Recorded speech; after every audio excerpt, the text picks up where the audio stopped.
owns the land of Israel? Who owns the actual dirt that's underneath of our feet? God gave possession of the land several times in Scripture, but he actually claims ownership himself. He does allow people to claim it as their own and to live in it as their own. In modern Israel, the land of Israel is owned by the nation of Israel. The property underneath of our feet, owned by the nation of Israel. In fact, if you buy a home in Israel, your home will sit on a piece of land that you lease from the government. Most likely you will not actually own it.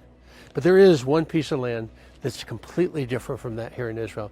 And that is a piece of land that has a title deed in the Bible. We're talking about Abraham and the piece of land which he came to, and he sought out the people who owned it, and he asked them if he could purchase it. And then he not only purchased it, but the title deed is written in the Bible. This is that place.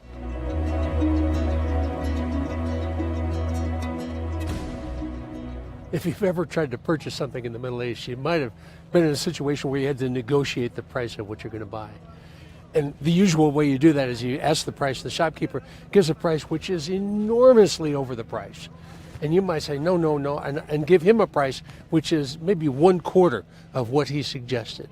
And then the negotiation is back and forth until you reach a price which should be probably somewhat less than half of what the original price from the shopkeeper was stated. But that's not the way Abraham did when he purchased this piece of land.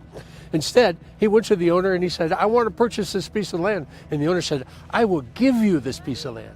And Abraham, no, no, no, I will pay the maximum price possible. I'm going to give you thousands of pieces of silver for this. I want to pay it at full price. And the guy says, no, I want to give it to you. And they went back and forth. And finally, the landowner, he said, okay, look, it's only worth maybe 400 pieces of silver. And Abraham says immediately, give him that 400 pieces of silver so that he can have it. I want this piece of land and I will pay the full price for it. Abraham was old and he had not yet seen the fulfillment of God's covenant with him regarding the land. Perhaps that's why he wanted to make this legal purchase of the land when he could have had it for free. Abraham needed a place to bury his wife Sarah. And so he purchased this land and she was buried here. Abraham was also buried here. Isaac, Rebekah, Leah, they were all here. Jacob was here. They're all buried here. This is a place where God made a covenant with Abraham.